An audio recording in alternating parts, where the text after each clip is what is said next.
Hi, this is Dr. David Branham. Today's video will cover the modern presidency. This video will cover all the tests, or excuse me, the quiz questions you'll have for your quiz on the modern presidency. And I will also have, as part of this presentation, a PowerPoint slide presentation that will be provided to you as well. So let's get started, and I'll share my screen and get the modern presidency video up. Okay, the modern presidency starts from Franklin Roosevelt and goes all the way to the present. From Roosevelt to Biden, we had about 15 presidents. We had 15 presidents in that time. 7 of them were Republicans, 8 of them were Democrats. But what makes the modern presidency, and not, presidents prior to this, was the changes in the presidency during the Roosevelt administration. Changes that changed the office and made it where all presidents acted differently in a much more powerful fashion and a much more independent fashion, and some people would say a much more aggressive fashion. So if we look at the presidents, we can see the line goes from 1933, when Roosevelt first took office, to the present, and we have the list of 15 presidents there. For your quiz, you need to memorize these presidents, know what years they were in office, know what parties they were. A bunch of your questions are going to come right off of this. If you know this sheet, then you're going to be able to answer a whole lot of those questions. So make sure that you memorize this sheet for the exam. But for this video, we're going to go one by one through these presidents. And as I said before, the modern presidency started with Franklin Roosevelt. He was elected president first in 1932 and then assumed office in 1933. His party was Democrat. Be sure to know every president's party during this time period. He was the first president who was bound to a wheelchair during his presidency due to polio. No other president has been bound to a wheelchair or disabled like Franklin Roosevelt was.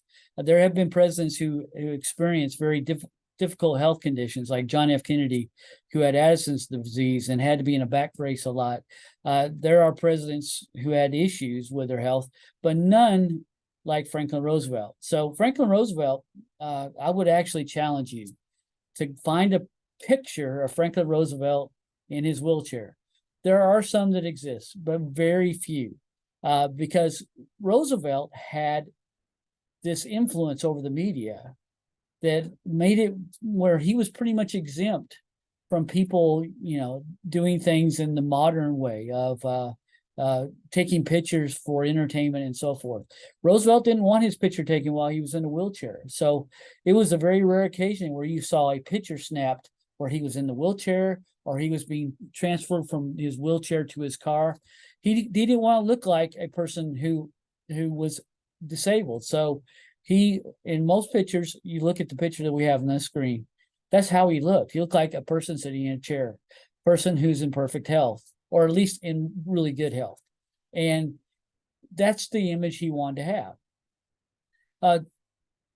The main reason why he starts the modern presidency was the implementation of the New Deal, which is a series of government-initiated programs like public works projects. And you might have heard of the Tennessee Valley Authority, where they had public works where they were building electrical lines and poles and trying to increase infrastructure. And what he was doing this and spending money that the government did not have and putting the country in debt as a way to get people back to work and get the economy going and so forth. So we had public works projects, financial reforms, regulations, and so forth that were enacted in an attempt to get rid of the Great Depression, get us out of that Great Depression.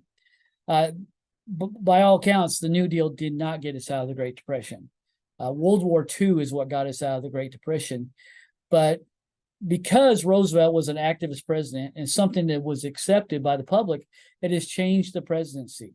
And going forward, presidents are now much more active, and they use the powers that they have at their fingertips to make change. Another famous, he's famous also for the famous Pearl Harbor speech, where he talks about the day after the Japanese attacked Pearl Harbor. That speech rallied the country That's one recognition that you'll see a lot. If you get on YouTube and you start asking, and ask for the Roosevelt speech, you'll be able to see that. I've tried to make controversies for all presidents. Some presidents had a lot of controversy. Some presidents not so much. Roosevelt had controversy. He was very frustrated with the Supreme Court and the decisions of the Supreme Court. So he was the original person to attempt to pack the court.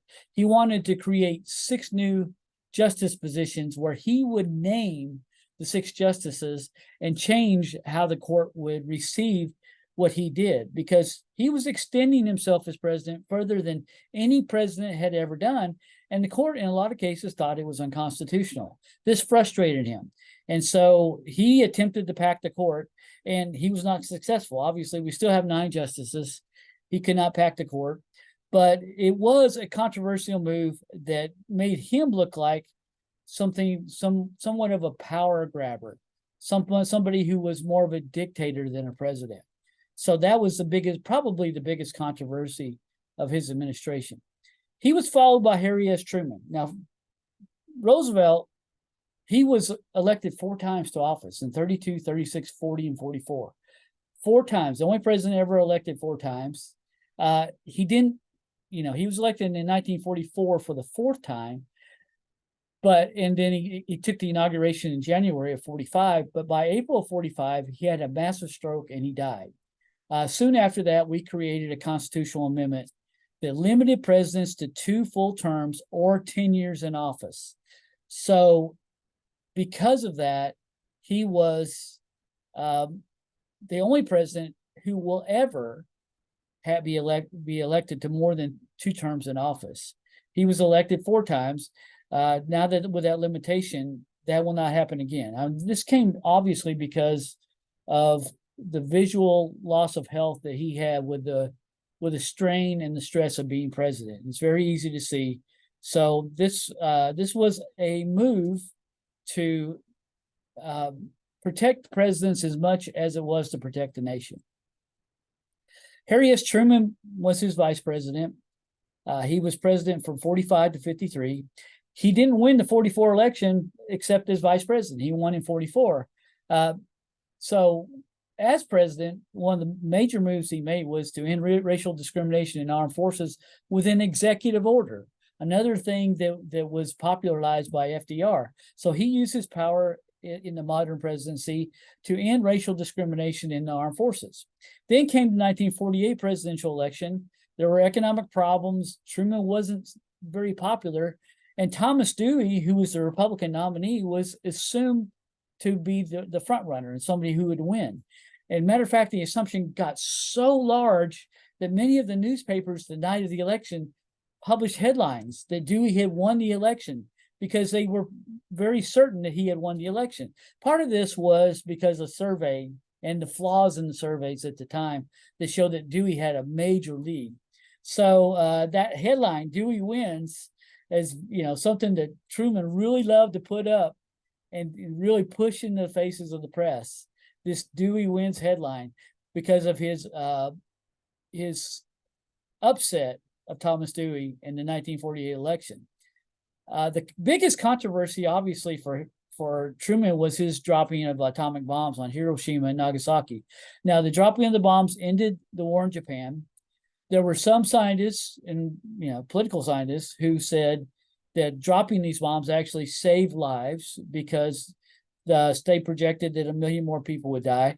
But these bombs were very, very destructive to Japan. They killed probably there's estimations, about 200,000 people is probably what they killed.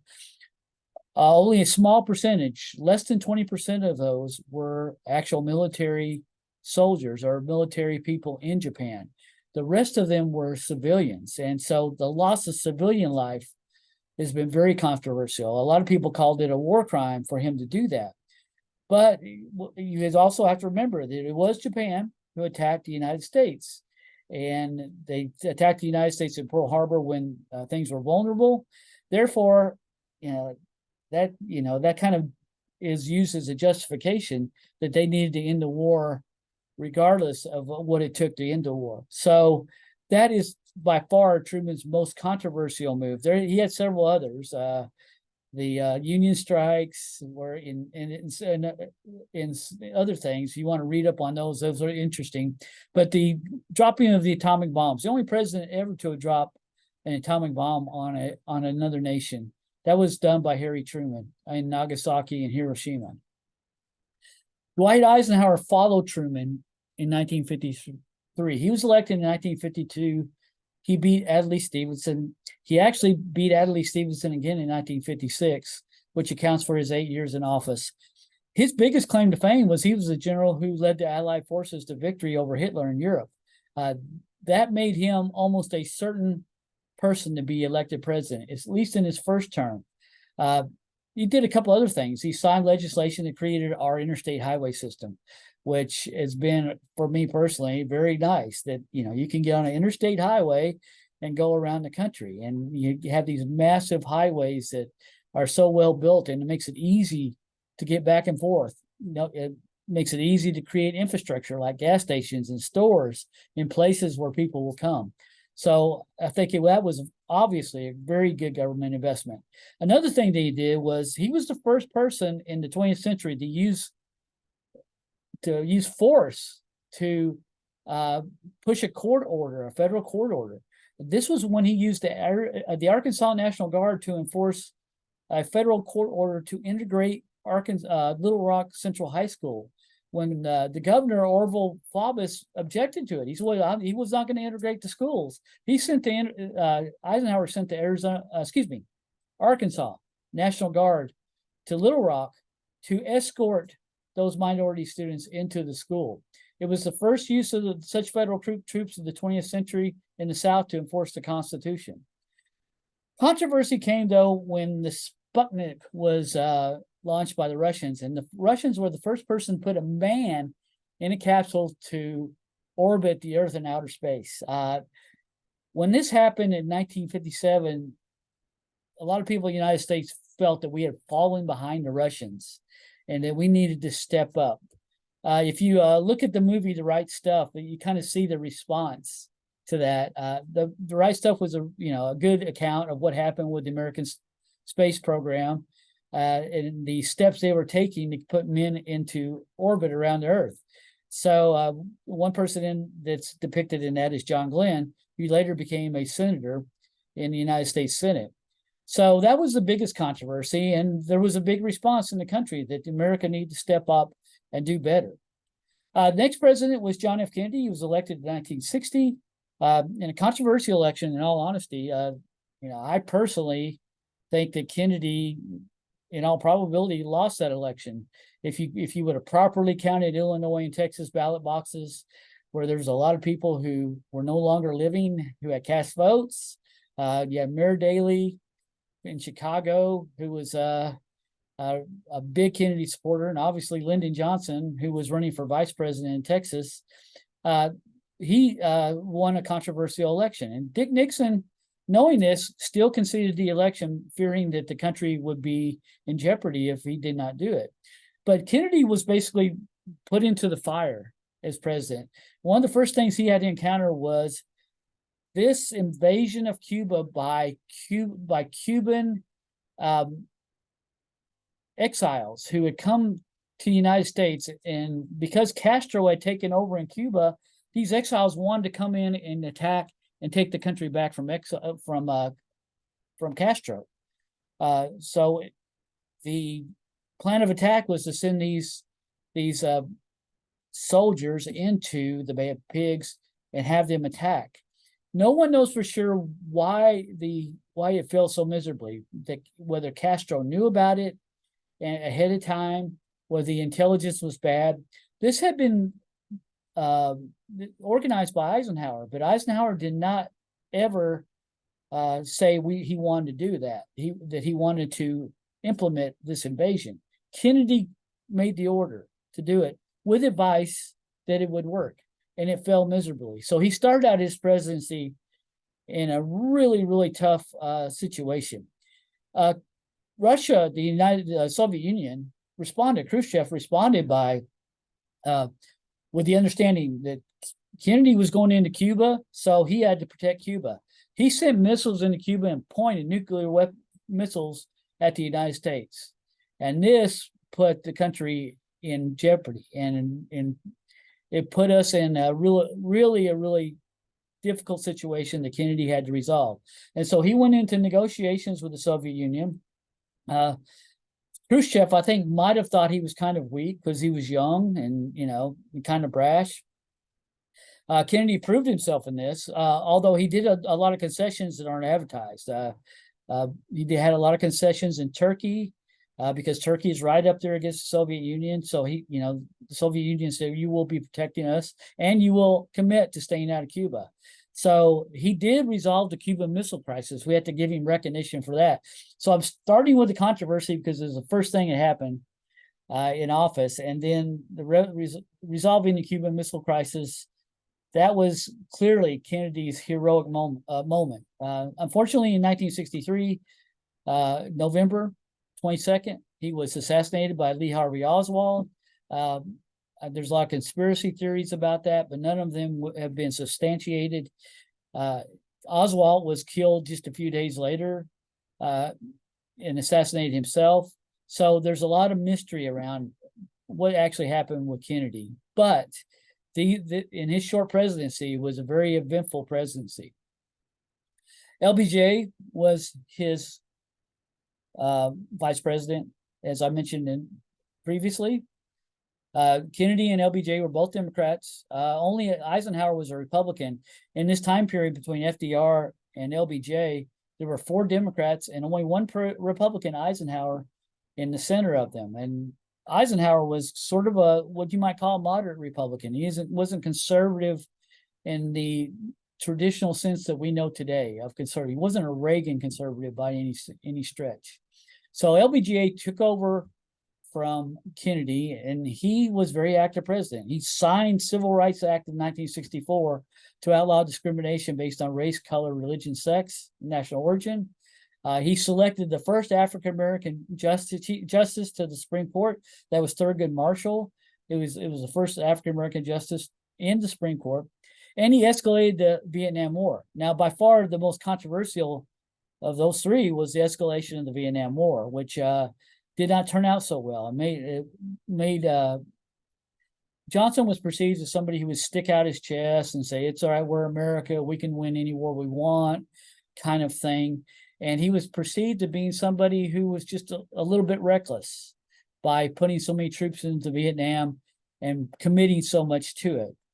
In the end, Vietnam War was a failure. It was a war that was almost impossible for the United States to win because of the circumstances. It was the jungle warfare, and in the United States couldn't win that war by dropping bombs. I mean, Richard Nixon dropped napalm on while he was president afterwards, and it had devastating effects for a lot of people, but it didn't allow the South to take Vietnam and make it a free nation. So the communists in North Vietnam took over and created a communist North Vietnam during the next presidency when Nixon was president. Nixon ended the war later on. Nixon was the next president. He was president from 69 to 74. You notice that that's 5 years. The reason why is because he was the first ever to resign from office. I mean, he made some great steps when he was president. Developed relations with China. China was very isolated from the rest of the world. And Nixon actually went over and visited China to start these relations. And it clearly opened up a trade floodgate between the two countries that we still see today. He did end the Vietnam War, didn't do it very cleanly, and it took a long time, but he actually did it. But his biggest controversy, obviously, was Watergate, when this little crew of Republicans, they were off the side. It's like, nobody was really keeping up with closely, except for a few people in the Nixon administration. They were pulling dirty tricks. And one of the dirty tricks they pulled was to break into the Watergate Hotel where the Democratic headquarters were. And they got caught. And when they got caught, and it come to Nixon, and Nixon actually found out. And I truly believe he didn't find out about it till after it happened. Then he tried to cover it up, and that ended up being the big controversy, is his cover up of the Watergate break-in. He didn't need to do that. I mean, when he ran for re-election, he was very popular. He trounced George McGovern, the Democratic nominee. It wasn't even close. He didn't have to do much to win that election. He certainly didn't have to do cheap tricks like breaking into Democratic headquarters. But he was a president who, by all accounts, was very paranoid, and he had, a difficult time dealing with the press. He isolated himself too much, and it was just a very bad decision. So he became the only president ever to resign in 1974. So the reason why Gerald Ford was president was not because he was elected, but Nixon's previous vice president in the election was Spiro Agnew, got into tax evasion problems, and he had to resign himself. So Nixon actually had to pick his next vice president. He picked a House of Representatives member, Gerald Ford, who was in the House of Representatives for 25 years. And he became the vice president. When Nixon resigned, Gerald Ford became president. He was the only president who was never elected. He was not ever on the presidential election ballot. And when I say that, he was never on the parliamentary president or vice president on the ballot. He was someone who was not elected. So as president, he was, of course, a Republican because he was Nixon's follower. He was president from 74 to 77, which was a little over 2.5 years. When he was president, it wasn't that eventful, except for these two assassination attempts, both by women who held guns and tried to shoot the president. And one almost was very successful. But you had Squeaky Fromm, who was a member of the Manson family, and she was one of those militant kind of people. And then Sarah J. Moore, who was not a member of the Manson family, but she was connected to these terrorist organizations, and they both tried to assassinate Ford, which was hard to understand for most people. It was hard to understand why, they weren't really trying to assassinate him because he came from a corrupt regime or so forth. I mean, Gerald Ford was vanilla. He was, he was articulate, but he wasn't somebody who grabbed your attention. But the one controversial thing he did was he pardoned Richard Nixon. He basically pardoned him before he was ever charged, which made for a dual controversy. One, he was saying, no matter what Nixon did, it's okay, I'm pardoning him, which upset a lot of Democrats. And then there was a lot of Republicans, or some Republicans, who said, why are you pardoning somebody who hasn't even been charged with a crime? This is outside of your powers, and it's actually wrong for you to actually pardon somebody when they've never been convicted of a crime. You're saying he's a criminal when he hasn't been convicted. So it was very controversial, this pardon of Richard Nixon. But I do believe it was a deal that was made by Nixon with him before Nixon resigned, where he basically said, look, I'm going to resign, you're going to need to pardon me. And I think Ford was arm twisted into saying yes before he became president. Jimmy Carter followed Ford. He beat Ford in a pretty close election. It was a really close election. Ford was not a strong candidate, and Jimmy Carter was somebody that no one knew before the 76 election. He was a peanut farmer in Georgia. Now, he was governor of Georgia. I say no one knew him. People in Georgia knew him, but across the nation, nobody knew who he was. But he was pretty articulate. He was pretty popular when he was running for president. But when he became president, he had a tough time. The one thing he did do is he negotiated a peace agreement between Israel and Egypt at Camp David. And it was Israel's Menachem Begin, Egypt's Anwar Sadat. They negotiated this deal of peace between Egypt and Israel, which was a major coup for Carter in the Middle East. However, in the Middle East, they had issues with Iran. For the Shah of Iran had become ill. He had been ousted out of Iran, became ill, and he needed cancer treatment. Jimmy Carter invited him to the United States. Now, the Shah had been installed as the dictator of Iran in the 1950s, when there was a controversy where America basically took Iran over, the government over, and kicked out the president and put in the Shah of Iran. the United States had some justification for doing this. They had invested a whole lot into the oil infrastructure in the country. And when this new president was elected, he just basically kicked them out and said, you can't, we're taking your oil equipment, we're keeping it into government, and we're deciding it's ours. Of course, and then the United States did go to the UN, ask for help, didn't get it. So the United States and England, installed this Shah, and they took out the government in Iran. And there was hard feelings by Iranians on this. And this is really still the source of the problems that Iran and America have in their relationship. It goes back to this constantly.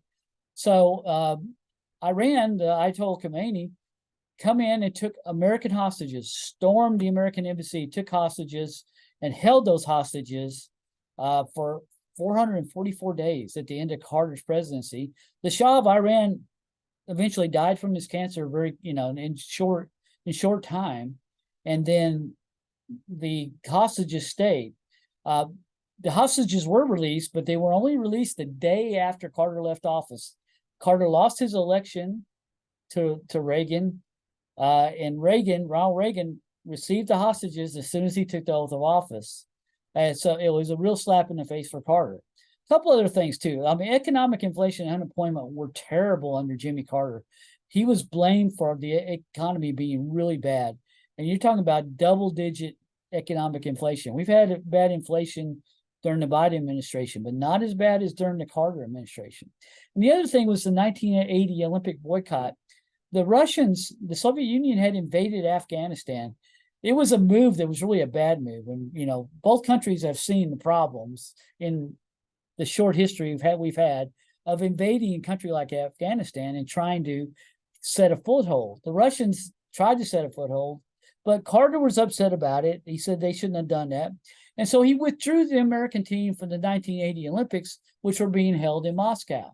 And all that resulted in was the Russians taking their team away from the 1984 Olympics, and including the entire Soviet bloc. The Romanians were the only Soviet bloc country to have athletes in the 1984 Olympics. So people were going, why are we sacrificing our Olympians for a political move on this? And it was something that was perceived as very weak and not very popular at all. So Carter, during his time in office, had a lot of controversy, and there wasn't a lot of positives about it. Positives came after he left office. He was one of the best former presidents that we've had. He used his power as former president constantly to do good for society. And so he's been a very active, at the time that I'm videoing this, he's still alive. He's in hospice, but he's very close to 100 years old, but he's been a very active past president. And so on that, you have to give him kudos. Ronald Reagan followed Carter. He was a Republican, beat Carter handily in his election 4 years. So Carter was only a president for 4 years. He was famous for being a Hollywood actor. He wasn't a great actor, but he was in a lot of movies. As a Hollywood actor, he was president of the Screen Actors Guild, which is probably the biggest political position among actors. He started out as a card-carrying Democrat, very liberal. And as time went by, he became more and more conservative, being upset with liberal politics, basically seeing handouts as taking away from people who are actually working hard to get what they get. So that became his mantra. And with that mantra, he became governor of New York, ran for president in 1976 against the incumbent Gerald Ford, and nearly beat Gerald Ford in the primary. And then in 1980, he was pretty much a shoo-in for the Republican nomination. And with Carter being so unpopular, Reagan won easily in 1980. He also won easily again in 1984 when Robert Mondale, Carter's vice president, ran against him. That was an even bigger victory.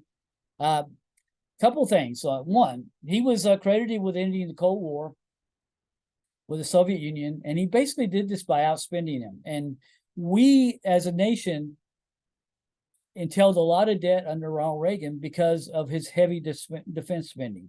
We did get the good out of it, of winning the Cold War, we basically decimated the Soviet Union economy and turned it into a market economy. But now we see that things have changed under Putin. It's not really the communist society, but Putin wants that independence for Russia. That victory, even though it happened a year after he left office with George H.W. Bush in office, Reagan is given most of the credit for that. Big controversy was the arms for hostages controversy in Reagan's late in his second term, where Reagan negotiated the release of American hostages by selling American arms to Iran. That was considered a weakness. I mean, it was the arms for hostages were basically giving in to the people who took the hostages, and that was considered weakness. But then he gave the money from the sale to the Contras, which was an anti-communist revolution group in Nicaragua. The problem was the Contras were a human rights, let's say, nightmare. They were a human rights nightmare. And even though they were anti-communists, supporting them was not very popular, especially among Democrats in Congress. So, but Congress had banned transactions due to human rights violations by the Contras. Congress had said, we're not doing anything with Contras.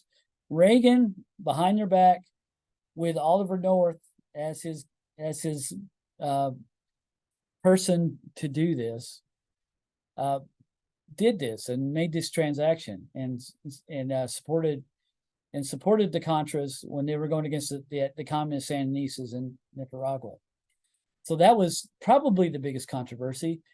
The other controversy that later on we thought about was his having Alzheimer's. We found out fairly quickly after his presidency, probably I think about 6 years after his presidency, that he had Alzheimer's and that his, he had issues with Alzheimer's.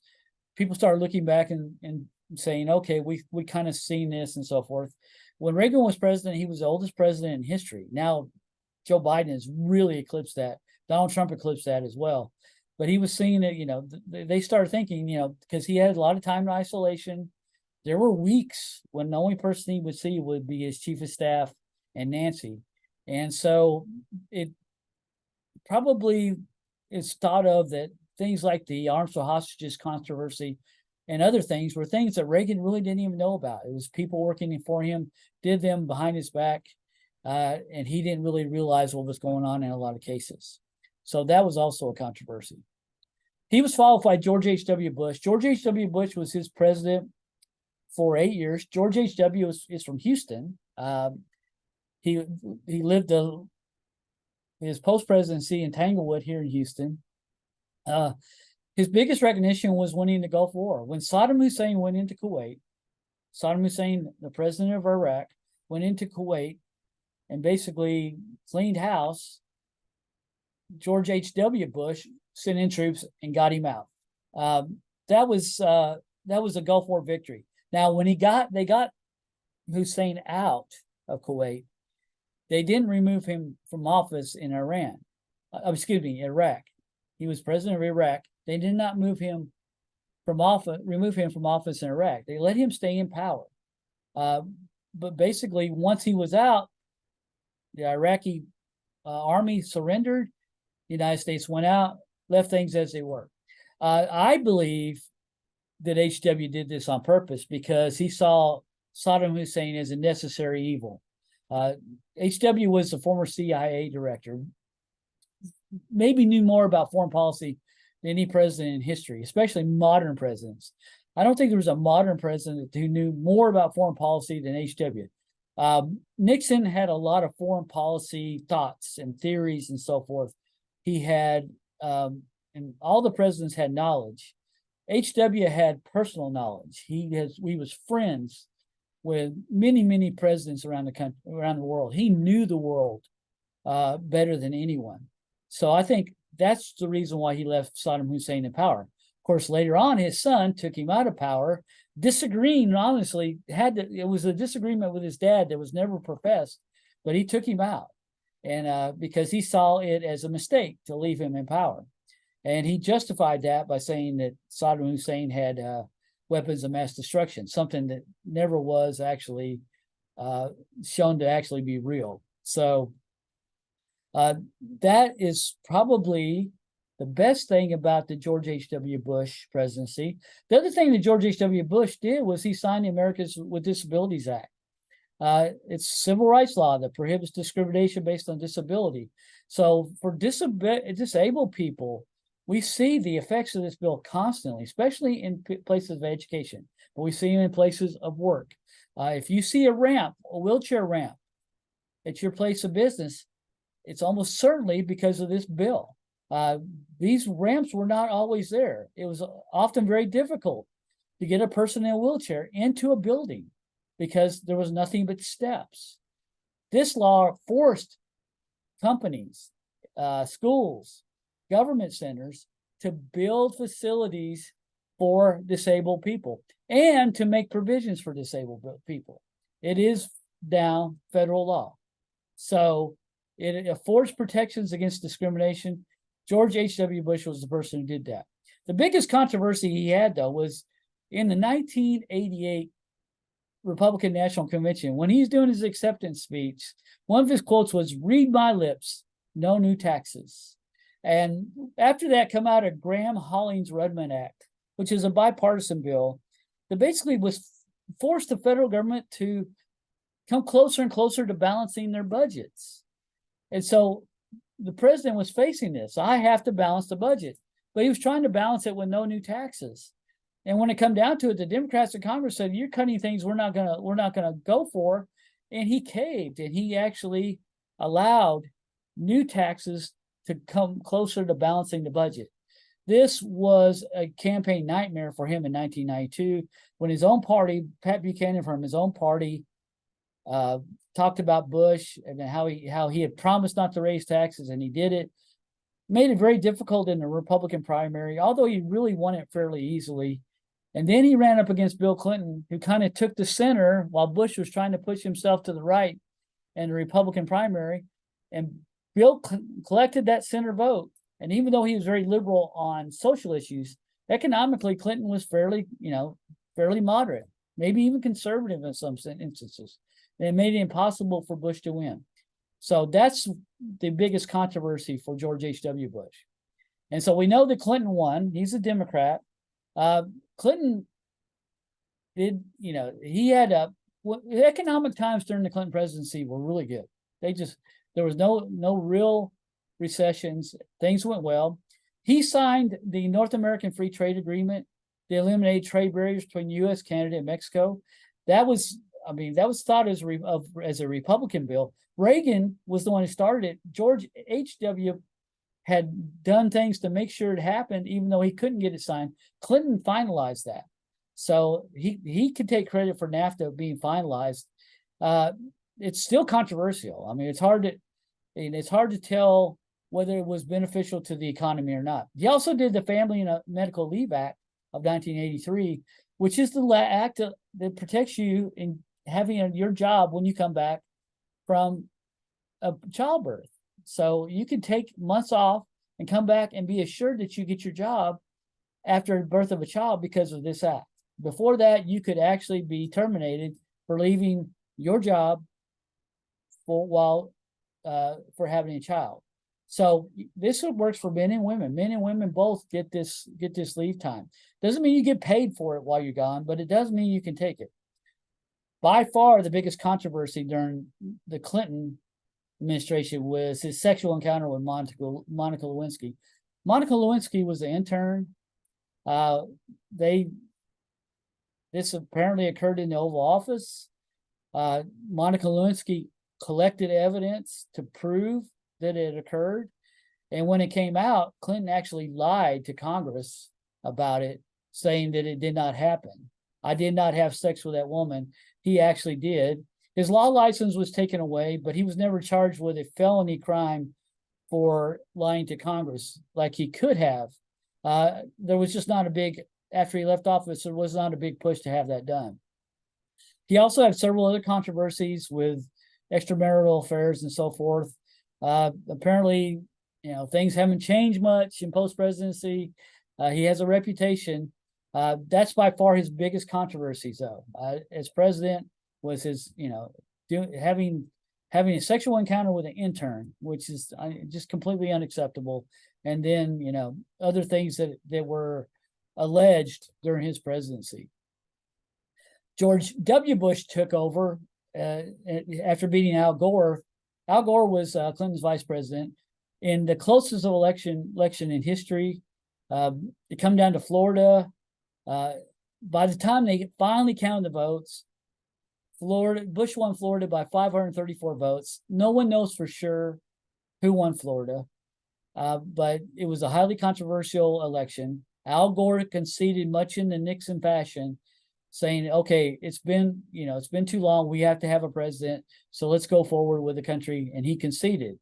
So Bush came into office in January. 9 months later, or 8.5 months later, in September, Osama bin Laden attacked the World Trade Center and the Pentagon with airplanes.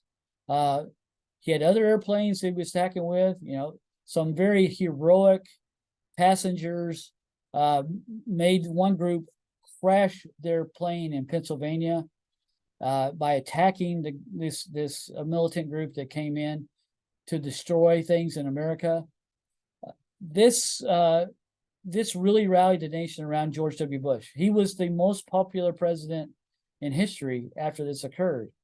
He was throwing out the first pitch at baseball games. Rudy Giuliani was America's mayor after what happened in New York. He was the most popular mayor in the history of America. Things changed. Slowly but surely, things changed over the next 8 years. Bush barely won the 2004 election against John Kerry. People always think that electoral college might favor the Republicans after they see Trump lose the popular vote by so much and still win the election. Bush won the popular vote pretty significantly over Kerry, but he came this close to losing Ohio and losing the presidency. If he would have lost Ohio, he would have. So it was very, very close election. Luckily for George W., he won both elections, even though they were very, very close. Of course, the controversy came with Iraq. I mentioned earlier that his father, when he was president, he had ousted Saddam Hussein out of Kuwait, but he had left Saddam Hussein in power in Iraq. George W. didn't like this. And so he said there was evidence that Saddam Hussein had weapons of mass destruction. Colin Powell went before the world and said, we have evidence of it, showed that. They voted, the United States Congress, Senate voted to go in and attack Iraq. Hillary Clinton was one of the votes. So he had the support to do it. But it turned out that the evidence just wasn't there that those weapons were produced. And it just looked like Bush was mad because Saddam Hussein was still in power after he had basically attacked the United States, attacked Kuwait, and been such a foe to his father. So that was a big controversy. It kind of hangs over his head. And then he finished his presidency with the largest bank failure in history. That really hurt his legacy. Now, what his legacy will look like later on down the line, I don't know, but I think it's going to not look good as far as his presidency. I don't think overall it will look good, but it could change. I don't know. So he lost the presidency when John McCain tried to beat Barack Obama in 2008. It was almost impossible, especially with the bank failure.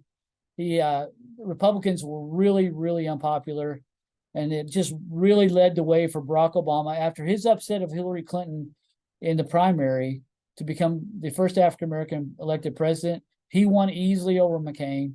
There wasn't too much controversy during his presidency. Recognition, obviously, was Obamacare, a healthcare bill that provided healthcare coverage for all at affordable prices. Now, those affordable prices were expensive. A lot of people didn't like the expensive, affordable prices.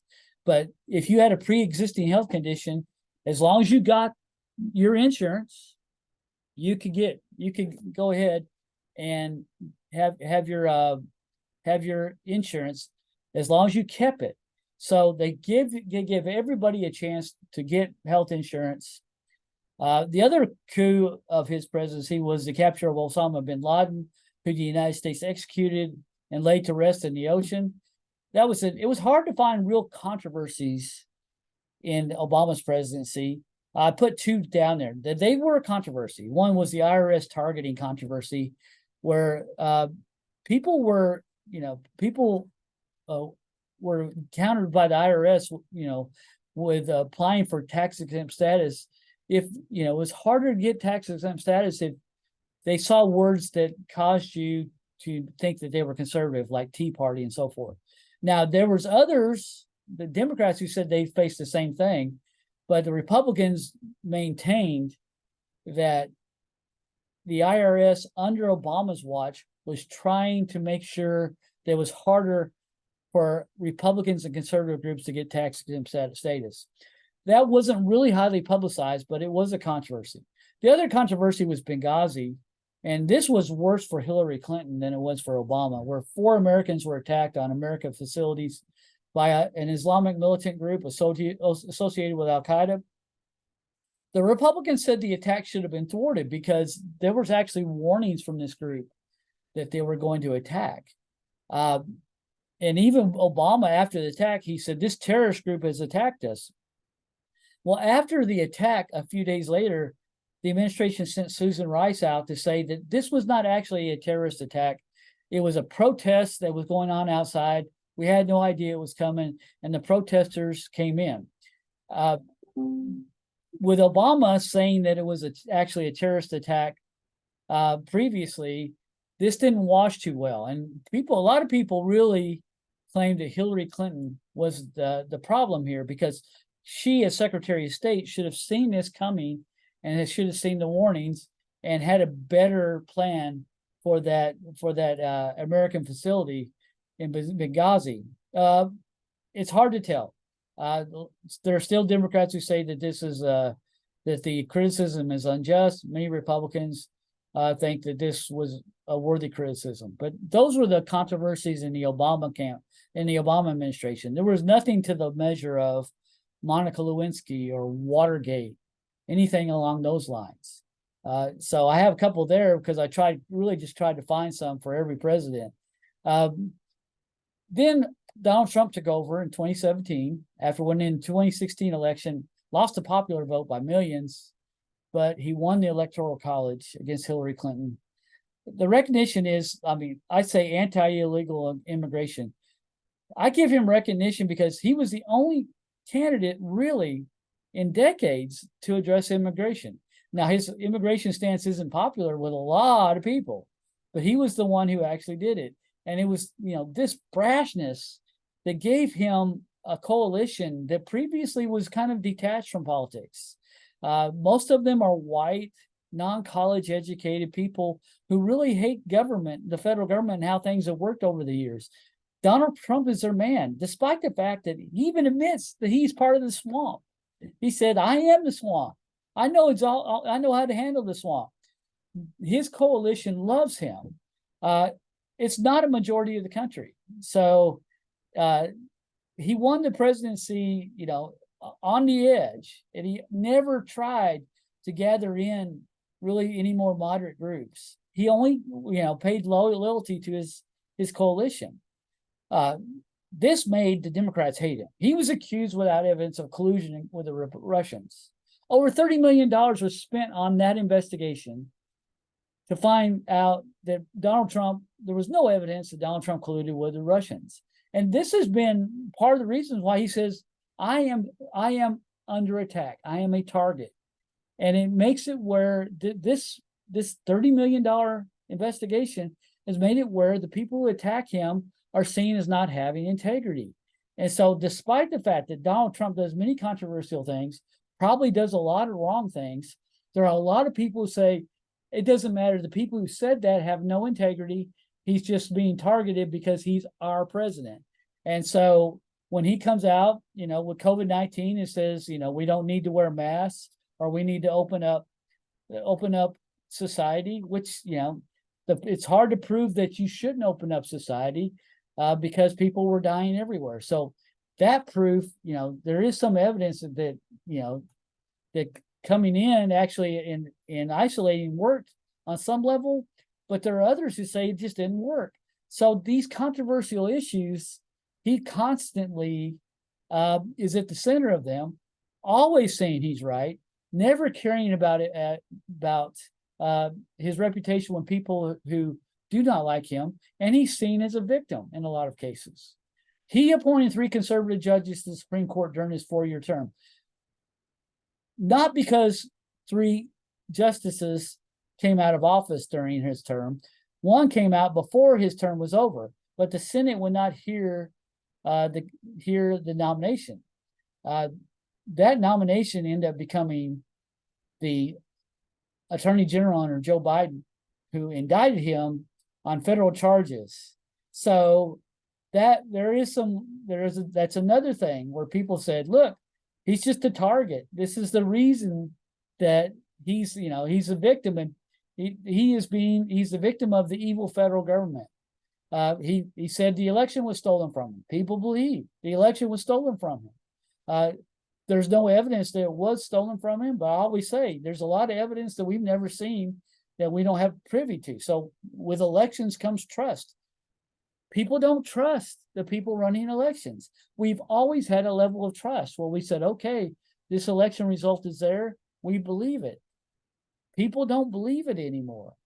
So he got to appoint 3 conservative judges instead of 2, and Roe versus Wade is now gone as a result. There's a lot of conservatives. We have now a conservative court, a conservative Supreme Court, as a result.